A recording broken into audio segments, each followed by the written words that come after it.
channel. Hope you're all doing well out there, and I hope you all had a great weekend, and I hope you all got a chance to see Mission Impossible Dead Reckoning Part 1. I got to see it last Thursday, had my out-of-theater reaction. Now it's time to go into spoiler territory. We're going to do it right now. Now, this franchise has been going on since 1996. Think about that. This has been around for a very long time, and it's definitely an anomaly in which a lot of the sequels have even gotten better as the franchise have gotten on, especially with the last 3 or 4 films. They've only gotten better. And with this one, there was a lot of hype. They had a $290 million budget to do this film. And with all the COVID stuff, and they had to stop production, restart production, all those things, the budget just ballooned to that $290 million. But I will say, before we get into it, compared to Indiana Jones, which had like a $300 to $330 million budget, and in that review, I said I don't know where the money was spent because I couldn't tell that it cost that much. This one, I can very much say the money is on screen and it was well utilized, although it's still an ungodly amount of money, but let's get into it. Now, this is the third Mission Impossible film that Christopher McQuarrie has co-written and directed. We got Tom Cruise back as Ethan Hunt. We got Ving Rhames back as Luther, the Net Ranger. We got Simon Pegg, and then make reference to that, which I thought was great, callback to the first. There's a few callbacks to the original 1996 film, which thank God I just rewatched right before I saw this film. Simon Pegg is back once again as Benji. Rebecca Ferguson is once again back as Elsa. Haley Atwell is our new addition to the team, and she plays Grace, this thief that gets very much involved in over her head. Vanessa Kirby is back as the White Widow, and we get some interesting information about her, especially towards the end of the film. Enzi Morales plays Gabriel. It's an ex-Mission Impossible agent that Ethan knew way back when. We get a little bit more backstory to Ethan here. Pom Klementieff plays Paris. I absolutely love her character. She don't get a lot of lines, but she's absolutely ruthless in this film, and I loved her character. And Henry Zari is back as Kittredge, and he is definitely a welcome return character from the original film. I was so happy to see him back. And right at the beginning of this film, we see this Russian sub under the polar ice caps. And Russia is testing out this new weapon system. It's an AI-based weapon system. And the weapon system makes the mariners think that there's another submarine out there, and they fire. And here the missile comes back and destroys, the AI tricks them and destroys their own submarine. And this AI is very powerful, can infiltrate all things digital and cause a lot of chaos in the world. And that is basically our main bad guy. They call it the Entity as the movie goes on. And we find out that Gabriel is trying to protect the Entity and actually unleash it by finding these 2 pieces of this key that they can access it and then unleash it fully onto the world.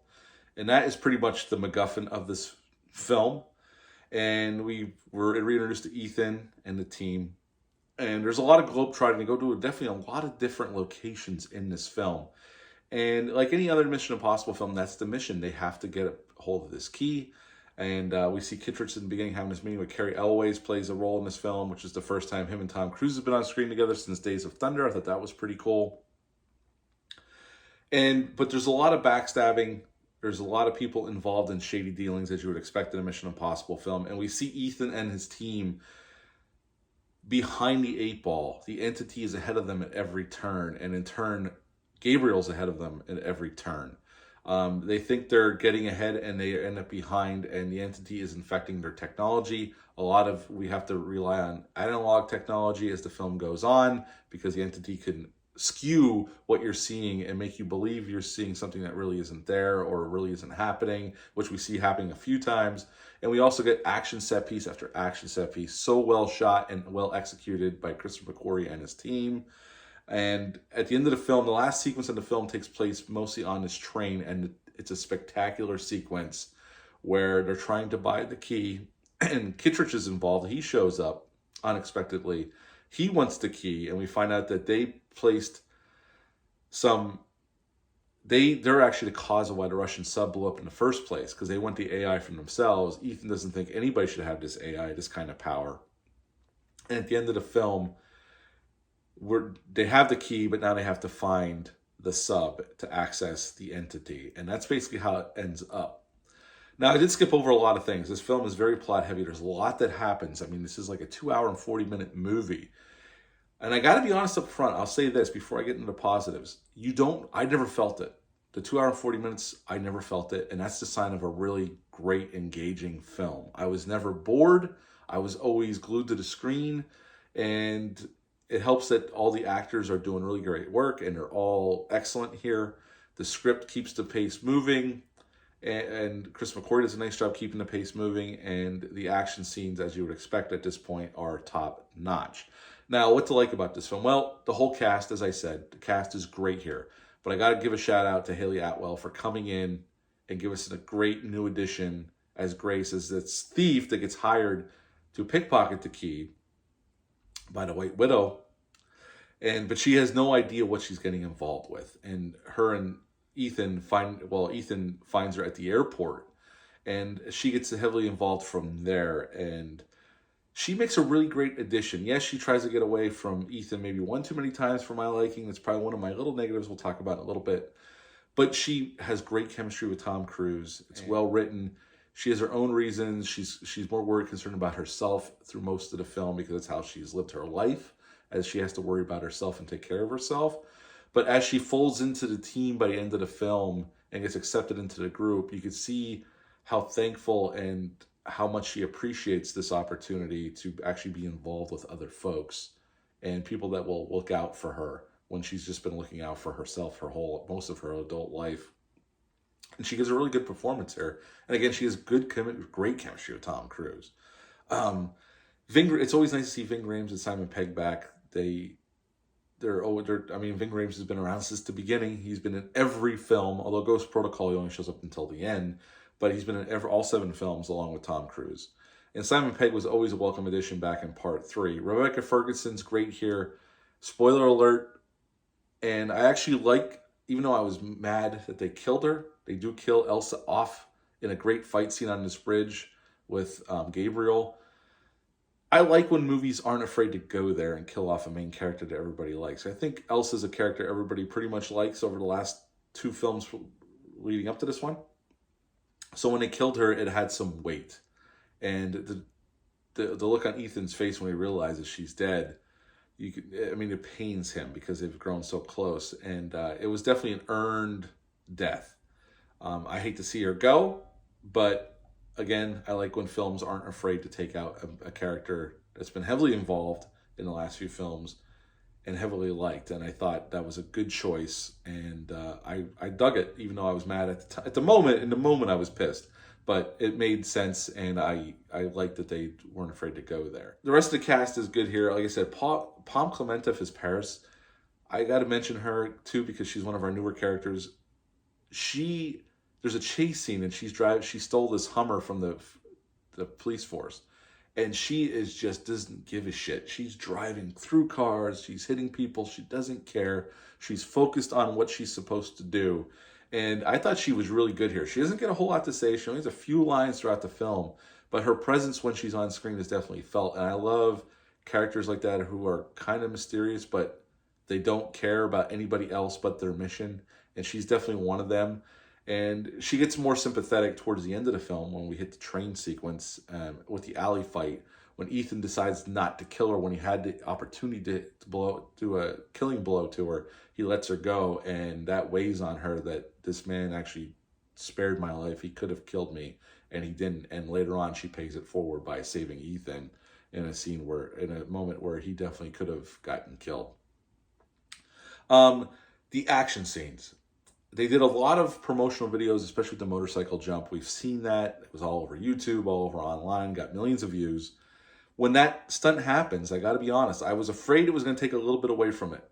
It didn't. It's still very suspenseful. It's very white knuckle thrill ride watching that stunt take place on screen. And I think what gives it more weight, as we all know, because we've seen the video, that Tom Cruise did it for real.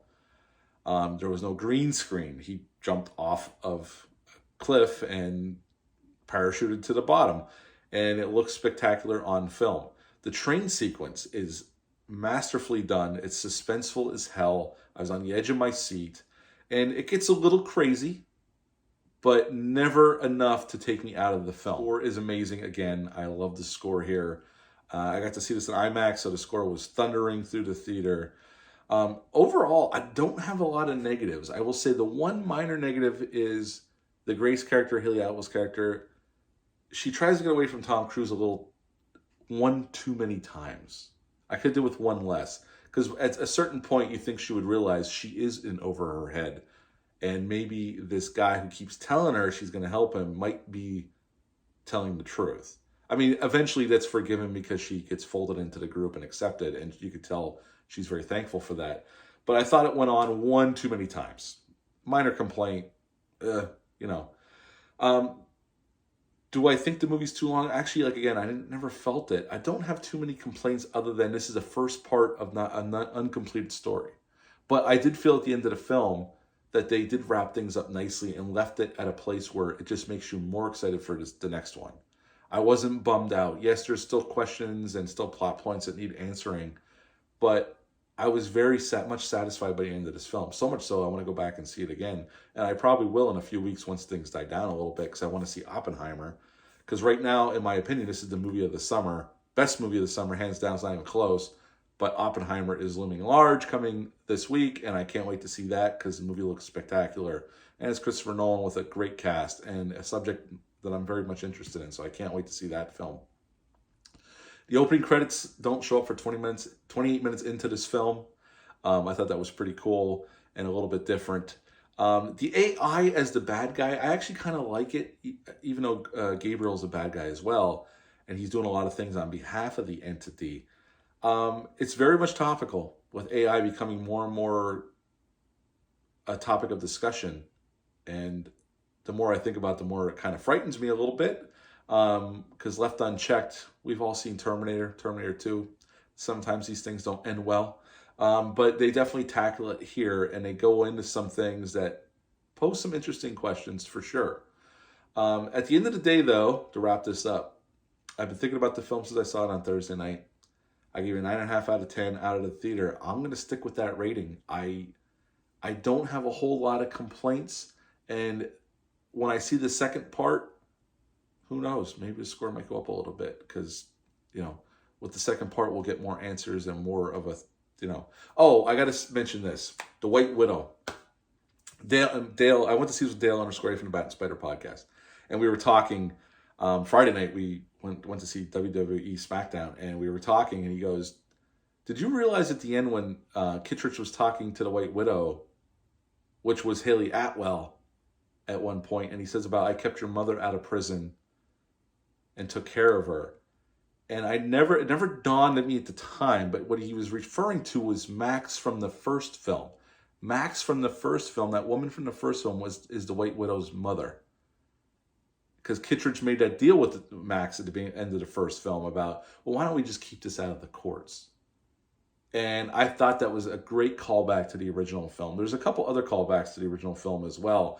And just rewatching that film, I thought that was pretty cool. And when Dale said it, I'm like, that's right, he did say that. And it's pretty cool they brought it back to that original 1996 film. At the end of the day, though, I'm going to stick with 9.5 out of 10. Have you got a chance to check out Mission Impossible Dead Reckoning Part 1 over the weekend? Leave a comment down below. Let me know. Hit the thumbs up. Hit the subscribe button. Share this video. I would appreciate that. I'll be back with a ranking video for all 7 Mission Impossible films. But until then, bye.